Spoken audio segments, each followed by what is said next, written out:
আসসালামু আলাইকুম। আমরা সবাই কিন্তু জীবনে এমন একজন সঙ্গী চাই যার সাথে আমাদের চিন্তাভাবনা আর মূল্যবোধের একটা মিল থাকবে, তাই না? কোরআনের একটি অসাধারণ আয়াত ঠিক এই বিষয়েই আমাদের এক গভীর পথ দেখায়। এটা এমন এক ঐশী নীতি যা আমাদের চরিত্র আর সম্পর্ক দুটোকেই সুন্দর করে তুলতে পারে। চলুন আজ এই নীতিটা নিয়েই একটু বিস্তারিতভাবে কথা বলা যাক। তো এই আলোচনায় আমরা প্রথমে বুঝব আল্লাহর এই নিয়মটা আসলে কি, তারপর জানব কোন ঘটনার পরিপ্রেক্ষিতে এই আয়াতটা নাজিল হয়েছিল যা এর অর্থকে আরও পরিষ্কার করে দেবে। এরপর আমরা দেখব পবিত্রতা বলতে আসলে কি বোঝায় আর কিভাবে আমরা নিজেরা সেই পথে চলতে পারি। আর সব শেষে খুব গুরুত্বপূর্ণ একটা বিষয় নিয়ে কথা বলব, কেন এই আয়াতটা নিজের উন্নতির জন্য অন্যকে বিচার করার জন্য নয়। এই সেই আয়াত, সূরা আন-নূরের ২৬ নম্বর আয়াত। দেখুন, এটা কিন্তু শুধু একটা বাক্য না, এটা জীবন, সমাজ আর সম্পর্কের এক গভীর সূত্র যা আল্লাহ আমাদের শিখিয়েছেন। আর এটাই আমাদের আজকের আলোচনার মূল কেন্দ্রবিন্দু। সবার আগে একটা জিনিস আমাদের বুঝতে হবে, এটা কোনো সাধারণ কথা নয়, বরং এটা আল্লাহর একটা সুন্নাহ বা প্রকৃতির নিয়ম, অনেকটা মাধ্যাকর্ষণের মতো, কিন্তু এটা কাজ করে মানুষের চরিত্র আর সম্পর্কের ওপর।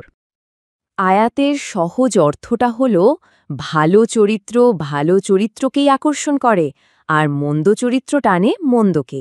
ব্যাপারটা অনেকটা চুম্বকের মতো, তাই না? আমরা কিন্তু আমাদের চারপাশে সবসময়ই এটা ঘটতে দেখি। সাধারণত একই রকম চিন্তা আর আদর্শের মানুষরাই একে অপরের বন্ধু বা সঙ্গী হয়। এটাই আল্লাহর তৈরি করে দেওয়া এক প্রাকৃতিক নিয়ম। আচ্ছা, এই আয়াতটাকে যদি আমরা আরও গভীরভাবে বুঝতে চাই, তাহলে এর পেছনের গল্পটা জানা কিন্তু খুব জরুরি। কারণ কোন পরিস্থিতিতে এটা নাজিল হয়েছিল তা না জানলে এর আসল তাৎপর্যটা পুরোপুরি বোঝা সম্ভব না। ঘটনাটাকে বলা হয় ইফকের ঘটনা। এটা ছিল মুসলিমদের জন্য এক বিরাট পরীক্ষার সময়। একটা বিদ্বেষপূর্ণ গুজব এমনভাবে ছড়িয়ে পড়েছিল যে তা পুরো মুসলিম সমাজকে নাড়িয়ে দিয়েছিল। আর এই ঘৃণ্য অপবাদের লক্ষ্যবস্তু কে ছিলেন জানেন? আমাদের মা উম্মুল মুমিনিন হজরত আয়েশা রাদিয়াল্লাহু তাআলা। মুনাফিকরা আসলে নবী সাল্লাল্লাহু সাল্লামকে কষ্ট দেওয়ার জন্য তার সবচেয়ে প্রিয় মানুষটির সম্মান নিয়েই আঘাত এনেছিল।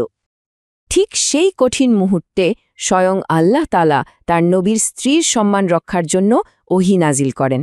এই আয়াতের মাধ্যমে তিনি একটা অকাট্য যুক্তি তুলে ধরলেন, যেখানে নবী সাল্লাল্লাহু আলাইহি ওয়াসাল্লাম হলেন পৃথিবীর সর্বশ্রেষ্ঠ পবিত্র মানুষ, সেখানে তার জীবনসঙ্গী কিভাবে অপবিত্র হতে পারেন? এটা অসম্ভব। এই ঘোষণা হজরত আয়েশা রাদিয়াল্লাহুরকে সব অপবাদ থেকে মুক্ত করে এবং এই চিরন্তন নীতিটি প্রতিষ্ঠা করে। আচ্ছা, তাহলে এই আয়াতে যে খাবিস মানে অপবিত্র আর তাইয়েব মানে পবিত্র বলা হচ্ছে, এগুলোর আসল মানেটা কি? এর অর্থ কিন্তু শুধু শারীরিক পরিচ্ছন্নতার মধ্যে সীমাবদ্ধ না, এর পরিধি আরও অনেক ব্যাপক। খবিস বা অপবিত্রতা মানে শুধু কোনো একটা নির্দিষ্ট পাপ না, এটা আসলে একটা অ্যাটিটিউড, একটা সামগ্রিক অবস্থা। এটা এমন সব খারাপ গুণকে বোঝায় যা একজন মানুষের চরিত্র, তার কথা, তার অন্তর সব কিছুকে ভেতর থেকে নষ্ট করে ফেলে। যেমন ধরুন, মিথ্যা বলা, প্রতারণা করা, মুখে অশ্লীল ভাষা ব্যবহার করা, হারাম সম্পর্কে জড়ানো কিংবা অন্যের সম্মান নিয়ে টানাটানি করা। এমনকি পাপকে যখন কেউ আর পাপই মনে করে না, সেটাও কিন্তু এই খবিস চরিত্রের একটা অংশ। আর এর ঠিক উল্টোটা হল তাইয়েব বা পবিত্রতা। এটাও একটা কমপ্লিট প্যাকেজ। এটা এমন একটা অবস্থা যেখানে একজন মানুষের ভেতর এবং বাহির দুদিকই পরিষ্কার। তার চিন্তা, তার কাজ, তার উদ্দেশ্য বা নিয়ত সবকিছুই বিশুদ্ধ। তাহলে একজন তাইয়েব বা পবিত্র মানুষকে আমরা কিভাবে চিনব? এর কিছু লক্ষণ আছে, যেমন নিজের দৃষ্টিকে হারাম জিনিস থেকে বাঁচিয়ে রাখা, সুন্দরভাবে কথা বলা, অন্তরকে হিংসা অহংকারের মতো রোগ থেকে পাক রাখা, আচরণে লজ্জা ও বিনয় ধরে রাখা, আর নিজের ইচ্ছাকে আল্লাহর হুকুমের অধীন করে দেওয়া। এগুলোই হল সত্যিকারের পবিত্রতার চিহ্ন। এতক্ষণ তো আমরা পবিত্রতা কি তা নিয়ে কথা বললাম। এখন সবচেয়ে জরুরি প্রশ্নটা হল, কেউ যদি নিজেকে পবিত্র করতে চায় এবং একজন পবিত্র জীবন সঙ্গী পেতে চায়, তাহলে করণীয়টা কি? চলুন সেই পথটা খুঁজে বের করি। এই প্রশ্নটা আমাদের প্রায় সবার মনেই আসে। আমি কি একজন ভালো জীবনসঙ্গী পাব? কোরআনের এই নীতিটা আমাদের এই প্রশ্নের উত্তর সরাসরি দেয়।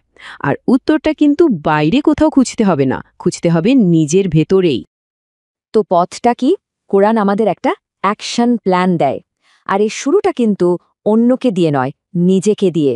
প্রথমে নিজেকে পবিত্র করার জন্য আন্তরিকভাবে চেষ্টা করা, তারপর নিজের দৃষ্টিকে সংযত রাখা, হারাম থেকে চোখ ফিরিয়ে নেয়া, অন্তরে আল্লাহর ভয় তৈরি করা, আমাদের সম্পর্কগুলোকে হালাল পথে নিয়ে আসা এবং হারামকে ঘৃণা করা। মূল কথাটা খুব পরিষ্কার। আমরা যদি নিজেদের পরিবর্তনের এই পথে আনতে পারি, আল্লাহ আমাদের জন্য পবিত্রতার পথ খুলে দেবেন। কিন্তু একটা প্রশ্ন থেকে যায়, অতীতে যদি কোনো ভুল হয়ে গিয়ে থাকে? দেখুন, ইসলামের সবচেয়ে সুন্দর দিকগুলোর একটা হলো এখানে ফিরে আসার দরজাটা কখনোই বন্ধ হয় না। এই আয়াতটি আমাদের সেই আশাই দেয়, আন্তরিক তওবা একজন মানুষকে আবার পবিত্রদের কাতারে ফিরিয়ে আনতে পারে। কারণ আল্লাহ তওবাকারীদের ভালোবাসেন, আর যারা নিজেদের পবিত্র রাখে তাদেরও ভালোবাসেন। এবার আমরা একদম শেষ দিকে চলে এসেছি, আর এখানে আমরা খুব গুরুত্বপূর্ণ একটা বিষয় নিয়ে কথা বলবো। অনেকেই এই আয়াতটিকে ভুলভাবে ব্যবহার করে, যা এর মূল উদ্দেশ্যের ঠিক উল্টো। একটা কথা খুব পরিষ্কারভাবে আমাদের মাথায় রাখতে হবে, এই আয়াতটা কিন্তু অন্যকে বিচার করার কোনো লাইসেন্স না। এটা দিয়ে কাউকে ও খারাপ তাই ওর সঙ্গীও খারাপ হবে, এই ধরনের মন্তব্য করা বা কাউকে লজ্জা দেওয়ার কোনো অধিকার আমাদের নেই। তাহলে এই আয়াতটা আসলে কি? এটা বিচারকের রায় না, বরং এটা হলো আল্লাহর একটা সাধারণ নিয়ম, আমাদের সমাজেরই একটা বাস্তব চিত্র। আর সবচেয়ে বড় কথা হলো, এটা আমাদের নিজেদেরকে আরও ভালো করার জন্য একটা দারুণ অনুপ্রেরণা। দিন শেষে কে কতটা পবিত্র, সেই জ্ঞান তো একমাত্র আল্লাহরই আছে। তো পুরো আলোচনার সারমর্ম কী দাঁড়ালো? মূল ফোকাসটা কিন্তু বাইরের দিকে না, একদম নিজের ভেতরের দিকে। নিজের চরিত্র, নিজের অন্তর, নিজের দৃষ্টিকে পবিত্র করার এই চেষ্টাই আমাদের একটা পবিত্র জীবন, পবিত্র রিজিক আর একজন পবিত্র সঙ্গীর দিকে নিয়ে যাবে। এখন প্রশ্ন একটাই, আমরা কি সেই পরিবর্তনের জন্য প্রস্তুত?